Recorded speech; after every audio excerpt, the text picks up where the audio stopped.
வணக்கம். ஜோரா ஆன்மீகம்.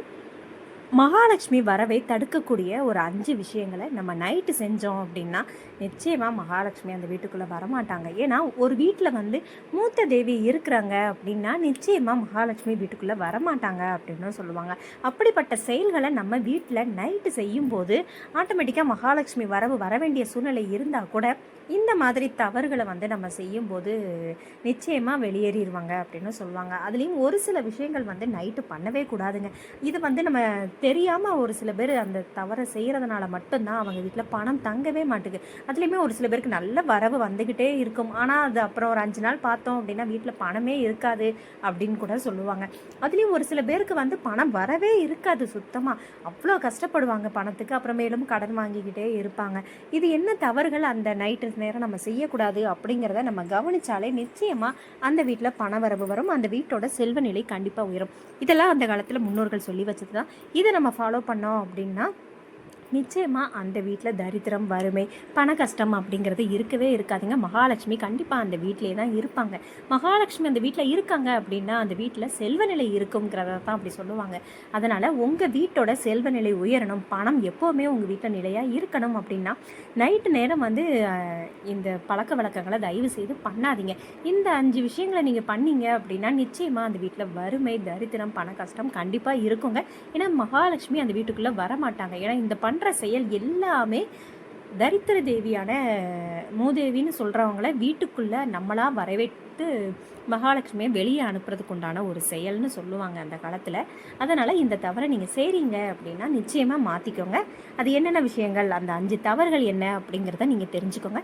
இந்த வீடியோவை நீங்கள் ஃபஸ்ட் டைம் பார்க்குறதா இருந்தீங்க அப்படின்னா வீடியோ ஃபுல்லாக பாருங்கள். உங்களுக்கு பிடிச்சிருந்தால் சப்ஸ்கிரைப் பண்ணிவிட்டு பாருங்கள்.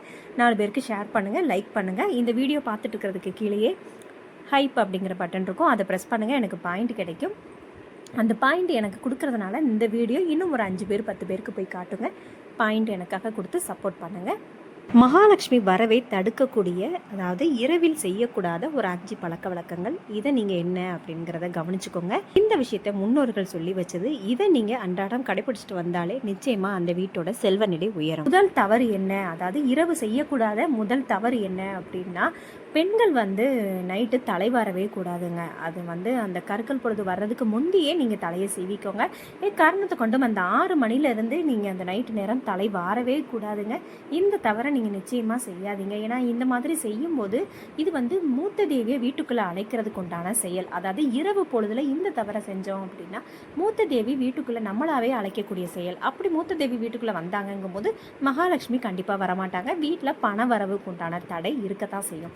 அதனால் நைட்டு நேரம் எக்காரணத்தை கொண்டும் தலைவார செய்யவே செய்யாதீங்க. அதுலேயும் ஒரு சில பேர் வெள்ளி செவ்வாய் தான் கரெக்டாக அந்த டைமிங்கில் அவங்களோட நேர பொழுது அந்த டைமில் தான் அமையும். கரெக்டாக வெள்ளி செவ்வாய் நேரத்தை கூட பார்க்காம அந்த டைமிங்கில் செஞ்சுட்ருப்பாங்க. அதுலேயும் வெள்ளிக்கிழமை அந்த சுக்கிரஹோரை மகாலட்சுமி வரக்கூடிய நேரம், சுக்கிர பகவான் அந்த வீட்டில் இருக்கிற நேரம். எல்லார் வீட்லேயுமே பணவரவுக்கு சுக்கிரஹோரை பூஜை பண்ணுறது, சுக்கிர பகவான் வழிபாடு பண்ணுறது, மகாலட்சுமி பூஜை, இது எல்லாமே செய்கிறதுக்கு காரணம் அது மகாலட்சுமி வரக்கூடிய டைம் அப்படிங்கிறதுனால.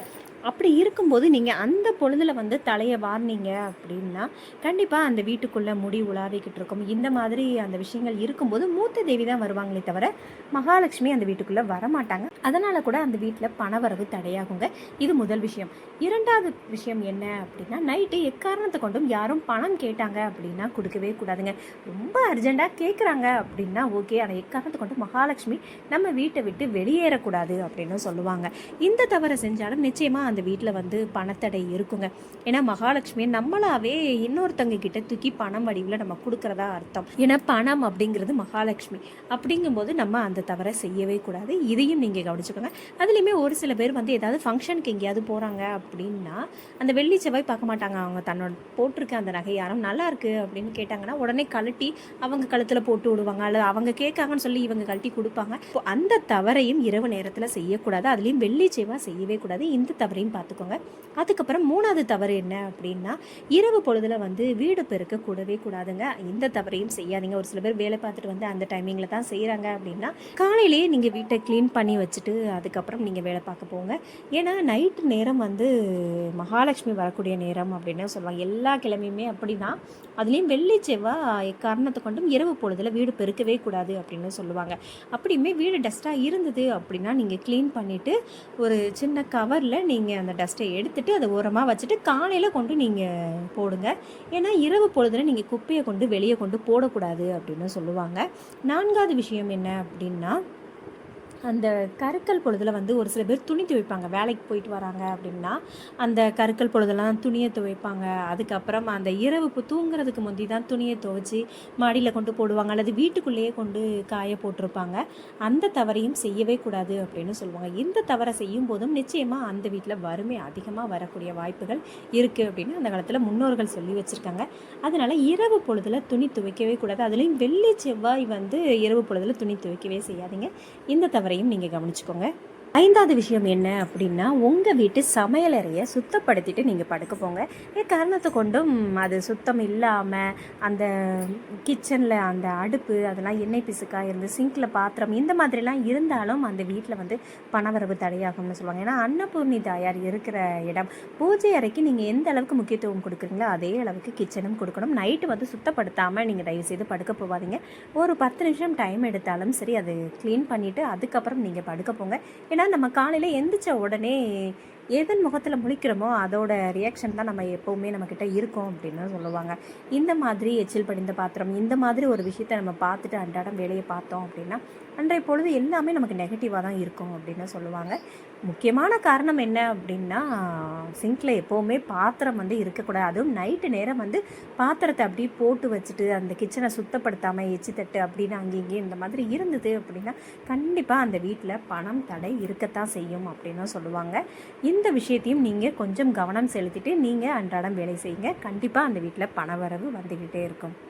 இந்த 5 தவறுகள் மட்டும் இல்லைங்க, இன்னும் நிறைய விஷயத்த நம்ம பண்ணி அதனால் கூட பணவரவு தடையாகிறதுக்கு உண்டான காரணங்கள் இருக்குது. நான் ஒவ்வொரு வீடியோலையும் ஒவ்வொரு விஷயத்தையும் உங்கள் கூட நான் ஷேர் பண்ணுறேன். ஏன்னா இந்த மாதிரி விஷயங்களெல்லாம் செய்யக்கூடாது அப்படின்னு சொல்லிட்டு அந்த காலத்தில் முன்னோர்கள் சொல்லி வச்சுருக்காங்க.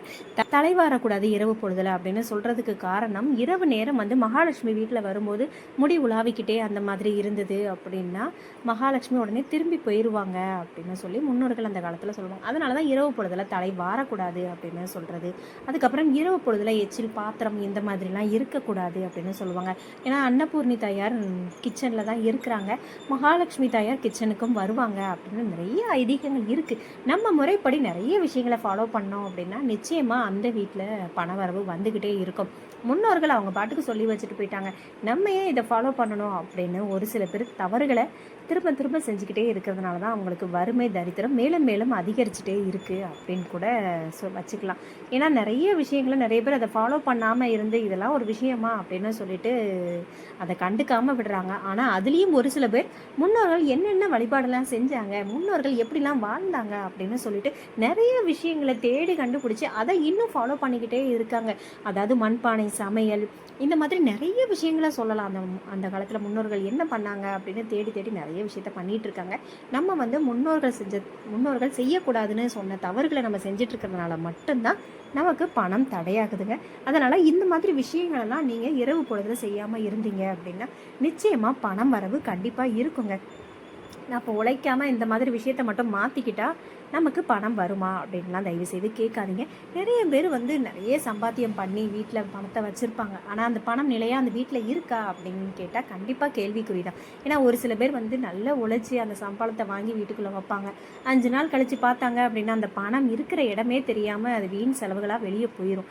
இந்த மாதிரி இருக்கிறவங்க இந்த மாதிரி தவறுகளை செய்கிறீங்களா அப்படிங்கிறத பாருங்கள். இந்த மாதிரி தவறுகளை நீங்கள் மாற்றிக்கிட்டீங்க அப்படின்னா நிச்சயமாக அந்த வீட்டில் பணம் தங்குங்க.